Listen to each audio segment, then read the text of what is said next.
Olá pessoal, sejam todos bem-vindos a mais um vídeo aqui do nosso canal do Centro Espírita Allan Kardec.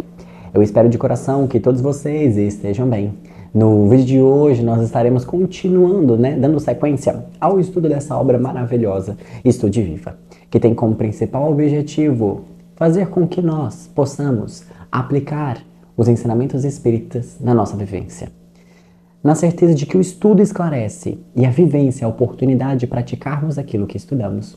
Vamos juntos, então, dar sequência nesta obra? No vídeo de hoje, tomamos a liberdade de intitulá-lo Não Sejamos Pessoas Irritadas. Para tanto, no capítulo 14 desta obra, encontram-se as seguintes mensagens. Em torno da irritação, de Emmanuel, e Liberte a Você, de André Luiz. Além disso, os guias espirituais nos sugerem as seguintes leituras complementares. O Evangelho, capítulo 9, o item 9, e a pergunta de 826 do Livro dos Espíritos. Sugerimos, então, que você pause esse vídeo. Procure essas mensagens. Utilize a internet a seu favor. Eu tenho certeza que você digitar qualquer uma delas no Google, você as encontrará facilmente. São domínio público. Então, faça essas leituras. Faça suas anotações e reflexões. E depois, venha para cá para que juntos possamos finalizá-las. Na certeza de que o estudo esclarece e a vivência é a porta para a evolução, vamos então estudar e viver e continuar os nossos estudos. Bom, iniciando os nossos comentários com o capítulo 9 do Evangelho segundo o Espiritismo, Bem-aventurados os brandos e pacíficos, o item 9, a cólera. Nós já começamos com a definição de que cólera significa braveza, significa irritação, fúria. Você, tem momentos da sua vida em que você está colérico? Que você está raivoso, furioso, irritado? Essa mensagem destina a nós, quando temos esses momentos. Vamos refletir um pouquinho por que isso acontece? A mensagem já nos começa dizendo o seguinte: a cólera, a fúria, a braveza são uma consequência do orgulho ferido. Pare e pense. Muitas das vezes em que nós ficamos irritados é porque algo não está saindo de acordo com aquilo que nós gostaríamos que fosse. Em outras palavras, a nossa visão de mundo, aquilo que nós queremos, está sendo colocado acima da vida. E isso traz um peso enorme para a nossa vida. Por quê? Nós precisamos constatar que a vida não segue o nosso querer, mas ela é perfeita naquilo que tem que ser. Nós ainda, seres em evolução, que estamos despertando a nossa consciência, quantas das vezes nós fazemos atitudes para nós mesmos, achando que estávamos fazendo melhor, e vem a vida e nos mostra que outro caminho era melhor do que aquilo que pensamos. Ou seja, precisamos acreditar na vida. Acreditar que as coisas acontecem da maneira perfeita que tem que acontecer, porque o melhor sempre acontece.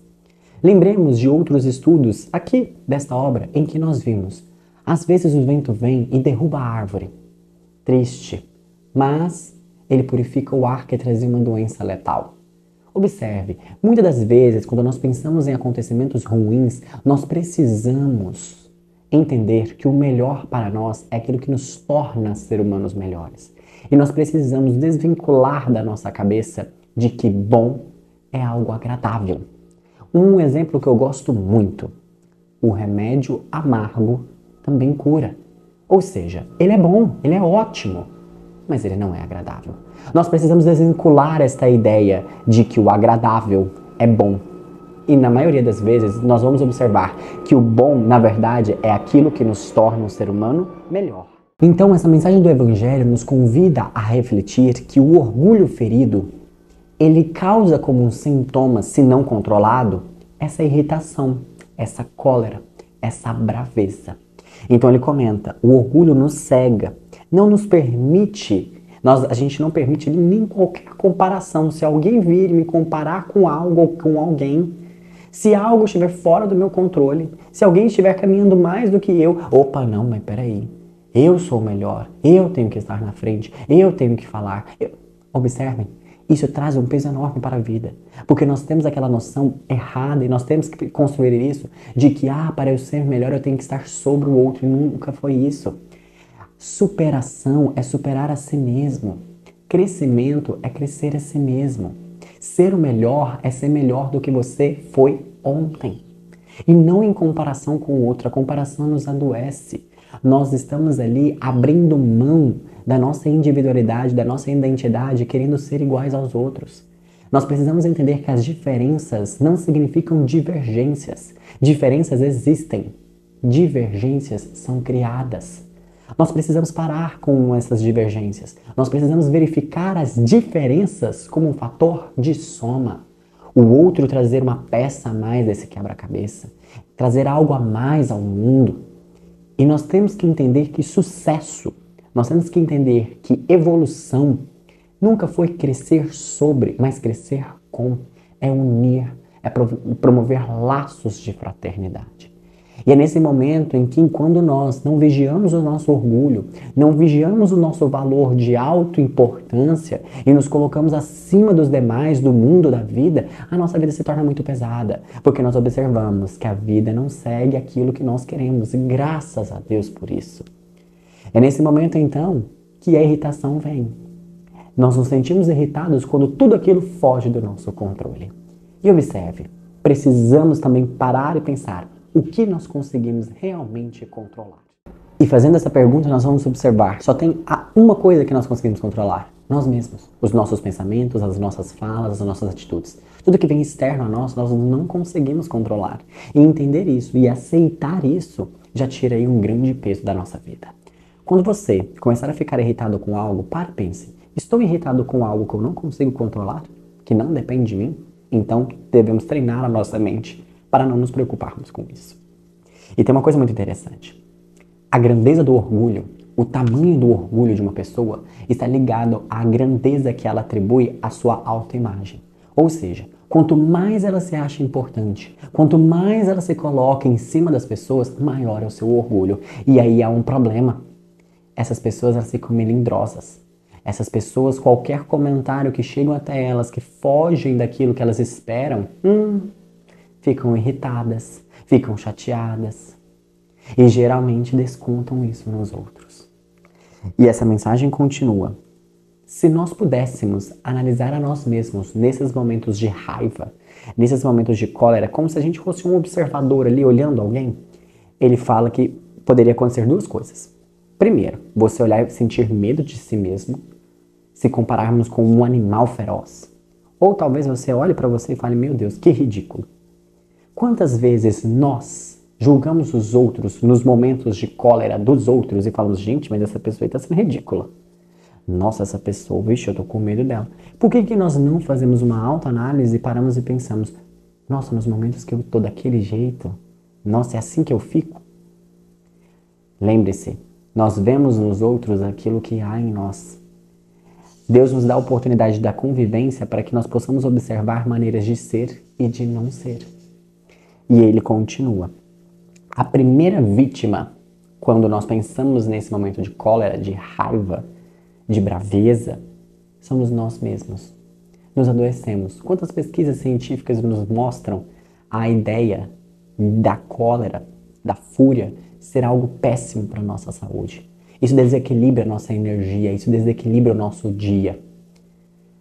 Tá, talvez você não enxergue esse efeito sobre você, mas e nos outros? Você já viu a capacidade que talvez um momento de fúria tem de tornar os dias dos outros infelizes? E aí a mensagem do Evangelho diz que ser humano de coração, ou seja, que é empático com o outro, quer ver o outro sofrer.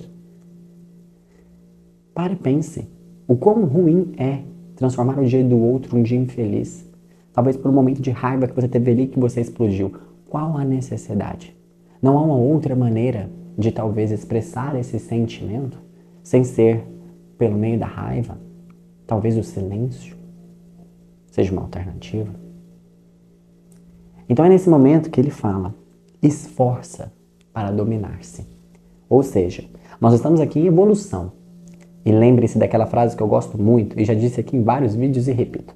Nenhuma pessoa se tornará iluminada negando o seu lado de sombra, mas é identificando e levando luz até.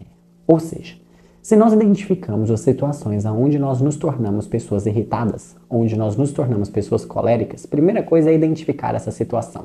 Falar, nossa, quando acontece isso, eu realmente fico irritado. Quer ver um exemplo comigo? Estou no trânsito e tem alguém numa velocidade menor do que a minha na minha frente. Em outras palavras, tem alguém brecando o trânsito. E nossa senhora! E aí eu fui parar para pensar e falei assim, gente, mas eu estou irritado por conta disso. Que pressa é essa que eu tenho aonde eu quero chegar? Se não tivesse aquele carro na minha frente, eu chegaria 1 minuto, 2 minutos, tá, 5 minutos mais cedo, mas 5, 2 minutos valem a minha irritação que permanece o meu dia todo. Tudo bem, eu cheguei 5 minutos atrasado, mas eu não fiquei irritado. Não descontei isso nas outras pessoas, não tornei o dia das outras pessoas infelizes, não tornei o meu dia infeliz.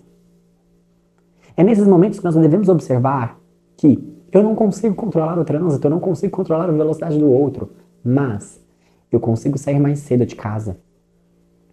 Eu consigo, quando essa situação chegar, pôr uma música agradável, olhar o céu, orar. Consigo. Eu consigo mudar o meu pensamento. É nesses momentos em que eu identifico o problema e não nego, busco resolvê-lo. Uma coisa que deve ser deixado claro. Estou aqui, assim como vocês, aprendendo. Busco falar de ensinamentos espíritas porque eles me mostram, me motivam a ser uma pessoa cada vez melhor. E assim como vocês, estou aqui tentando todos os dias. E compartilho aqui com vocês um momento de um estresse meu em que eu me torno colérico. Agora imagine, por exemplo, se eu estivesse andando com alguém dentro do carro. Estou levando, sei lá, o meu irmão para a escola. E acontece essa situação. Meu irmão não tem nada a ver com o trânsito. E eu vou lá e desconto em cima dele. Entendem? Cabe uma reflexão bem interessante. E você? Em quais momentos? Coloquei um exemplo da minha vida, poderia aqui colocar vários. É identificá-los. E nessas situações, elevar o pensamento ao céu. Erga e busque. Nesse momento, o que Jesus faria? O que uma pessoa de bom coração faria? Cabe a reflexão. E aí, dando sequência então, vem a pergunta de 826 do Livro dos Espíritos. A pergunta é muito categórica, como todas, acho que eu sempre digo isso. Allan Kardec questiona. Existe algum momento em que o ser humano pode usufruir de uma liberdade absoluta? Resposta. Se ele fosse um homem sozinho no deserto. Ali, sozinho. Mas, a partir do momento em que ele convive com outro ser humano, se é um outro ser humano em que ele está junto com ele, existem direitos recíprocos e mútuos que devem ser respeitados. Em outras palavras, a ideia, entendo aqui a liberdade como sendo algo não dependo de ninguém. Sou realmente livre no sentido de sem nenhum laço, sem nenhum compromisso, sem nenhum dever. Se nós pararmos para observar, resposta para essa pergunta, não tem. Porque nós sempre estaremos envolvidos com alguém, seja um ser humano, seja um animal, seja uma planta, seja um ser imaterial. Em outras palavras, nós somos uma parte de uma criação e não existe nada isolado e sozinho. Assim sendo, se há convívio, se há contato, há ali uma interdependência. Em outras palavras, há direitos que devem ser cumpridos. É nesse momento que nós observamos uma coisa muito interessante. Já viram aquela frase? O seu direito vai até onde começa o do outro. A ideia do espaço, a ideia do respeito. É nesse momento que nós pensamos, fala-se muito em liberdade. Eu tenho que ser livre para falar o que eu quiser. Vamos entender isso. Uma pessoa que fala tudo o que pensa, uma pessoa que faz tudo o que quer, isso não é uma pessoa livre. Isso é uma pessoa inconsequente. Uma pessoa realmente livre é aquela que tem domínio de si próprio. É aquela que sabe controlar os seus momentos, por exemplo, de cólera. Essa é uma pessoa realmente livre, porque ela não deixa com que o seu lado instintivo, o seu lado animal, prevaleça sobre o seu lado espiritual. Essa é uma pessoa realmente livre, que as suas entranhas de uma energia mais baixa, digamos assim, que o seu padrão vibratório do lado mais pro lado da sombra não a domine. Isso é uma pessoa realmente livre. Ela tem domínio da sua essência, ela tem domínio da sua alma, ela tem domínio do seu caráter. Interessante. Então essa pergunta de 823 fala então sobre a ideia de uma liberdade absoluta e que essa liberdade absoluta só seria possível se então tivéssemos um homem no deserto. Como no caso, se houver dois homens juntos, sempre há entre eles um direito recíproco que deve ser então respeitado. Em outras palavras, a partir do momento que estamos colocados em contato a conviver, dependemos uns dos outros e precisamos então ali de respeito. É nesse momento que, com essas reflexões do Evangelho e do Livro dos Espíritos, que nós entramos então na mensagem de Emmanuel em torno da irritação. E essa mensagem é muito interessante porque ela vai convidar a nós a refletirmos aonde geralmente essa irritação está presente, em qual tipo de pessoa. E eu achei essa reflexão tão interessante porque ele coloca o seguinte: geralmente essa irritação, essa cólera, estão em pessoas que já identificaram, olha o que ele fala, que já identificaram a importância do trabalho. São pessoas que sabem a importância do dever. E ele continua. Só que chega um momento em que tudo na vida é um equilíbrio. Lembra a famosa frase de Buda? Não é o caminho da direita e nem da esquerda, não são os extremos, mas o caminho do meio. Às vezes você identificou a importância do dever, estava ali. E aí você tem ali a superestimação desse dever. Como assim? Eu faço o meu trabalho, eu sou mais importante. Você aumenta a sua autovalorização. Você coloca a sua imagem acima dos outros. Em outras palavras, orgulho. E aí ele comenta: essas pessoas, a terra delas é boa. Elas têm ali um senso de dever, de cumprir as tarefas, de serem pessoas ali dedicadas. Mas elas têm ali um defeito que é autovalorização de si mesmas. Como elas enxergam dever, elas se acham no direito de terem muitos direitos. Ah não, eu faço o meu dever e cumpro ele muito bem. Então eu exijo isso. Já viu aquela famosa frase? Somos uma sociedade de poucos deveres e muitos direitos? É essa a ideia. A partir do momento em que você reconhece a importância do seu dever, de cumpri-lo, o Emmanuel fala: a irritação é uma enfermidade da retidão. Olha que interessante isso. Como assim? Retidão é você cumprir o que você tem que cumprir. Só que a partir do momento em que você coloca um excesso, ou seja, o extremo de retidão, você é muito correto. O que é ser muito correto? É as coisas acontecerem somente da sua forma. A partir desse momento em que você não aceita nada fora do seu controle, que você aceita que tudo que está correto é somente o seu ponto de vista, a sua visão, aquilo que foge disso surge a irritação. Achei isso sensacional. Então Emmanuel fala que a enfermidade da retidão é a irritação, ela é um sintoma. A pessoa, ela vê ali a obrigação, ela tem a noção do dever, mas ela se supõe rica de direitos. Ela acha que ela está mais correta, que o dever dela é acima dos demais, que o trabalho dela é mais importante. E aí ele coloca: superestima o seu valor próprio, desenvolve esse sentimento muito perigoso de autoimportância. Eu sou mais importante, a minha vida vale mais, os outros têm que me obedecer. Aí ele fala: é nesse momento que esse sentimento de autoimportância se alastra, que essa pessoa começa a abraçar milindres, o que os outros falam que foge da sua zona de controle. Ele acha que as pessoas estão sendo ofensivas. E aí é nesse momento que a irritação e a cólera sobem. E aí o que acontece? O que geralmente essas pessoas são rotuladas? E não, o fulano é nervosinho. Não vai mexer com fulano. Porque qualquer coisa que você vá falar com ele, ele já fica estressado. Se você vai pedir alguma coisa para ele, Nossa Senhora do Céu, não peça, porque ele tem coisa o que fazer. Ele tem muito mais o que fazer. Nós não somos, Nossa Senhora, não mexe com fulano. E aí o Emmanuel nos coloca uma coisa muito interessante. Eu achei isso aqui muito legal. Geralmente, então, essa irritação aparece em espíritos dedicados, esforçados, porém, eles são procurados somente nos momentos de extrema necessidade. Como assim? Tem que resolver alguma coisa. Nossa, o fulano poderia ajudar a gente. Ah, não, mas ele é cabeça quente, o pavio dele é curtinho. Vamos tentar resolver aqui. Sendo que, se ele não fosse assim, as pessoas o procurariam. Ah, João, mas às vezes isso é bom. Não, não é. Isso não é. O problema poderia ser resolvido muito mais rápido.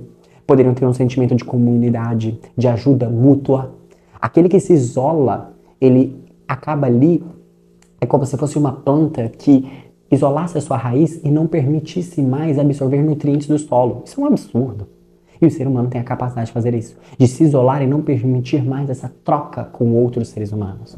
E aí ele comenta, são vistos geralmente como temperamentais, os nervosos. Aí ele fala, examinemos a nós mesmos. Vamos levar a introspecção, a análise da nossa própria alma e observarmos. Nós temos momentos assim? Nós temos situações do cotidiano em que as pessoas chegam para nós e falam, não, vamos tentar resolver aqui, conversar com ele, não, melhor não. Examinemos a nós mesmos. Vejamos o que nós temos feito que tem nos afastado das pessoas. O que nós podemos fazer para corrigir isso? E aí ele fala, olha essa pergunta muito interessante. A agressividade assinala o meu modo de ser? Eu sou uma pessoa agressiva? Se sim, busquemos tratá-la. E aí ele finaliza a mensagem com uma questão muito interessante que é, lembre-se, a erva daninha, ela se prolifera em solo bom. Achei isso muito interessante. O que isso quer dizer?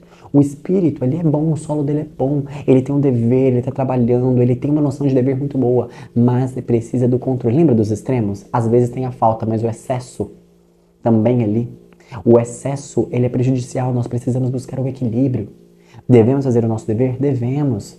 Mas devemos entender que tem uma parte que nós não conseguimos controlar, que dependemos dos outros, é uma interdependência. Aquele que melhor aprende, aquele que melhor ensina. Nós devemos então ali compartilhar. E essa pergunta que ele faz realmente nos assinala o peito e devemos pensar, há algum momento em que a irritação assinala o meu dia, a minha vivência, eu afasto as pessoas? Se sim, busque tratar, seja uma pessoa melhor. Abra as portas do seu coração para que haja então essa troca. E aí, essa questão, em que ele comenta de que a erva daninha, a praga, também se prolifera no solo bom, lembremos da fala de Jesus, orai e vigiai. Faça a sua parte, observe os momentos em que talvez o seu sentimento de alta importância, o seu orgulho está se alastrando. Precisamos controlar isso. Precisamos falar, opa, não, esse senso aqui não está muito legal, não sou assim. Devemos crescer com o outro e não sobre o outro. Eu devo amar um ao outro, eu devo compartilhar o que eu sei, eu devo ser fraterno, eu devo ser justo, eu devo ser bom. Isso é muito importante. Devemos saber onde nós queremos chegar, para que então possamos melhorar a cada dia. Fica a reflexão. E para finalizarmos esse vídeo, Liberte a Você, de André Luiz. Gostaríamos aqui de ler a íntegra com vocês essa mensagem, porque ela, além de ser uma mensagem curtinha, ela é muito sintética e achamos aqui que é válido a leitura novamente dessa mensagem.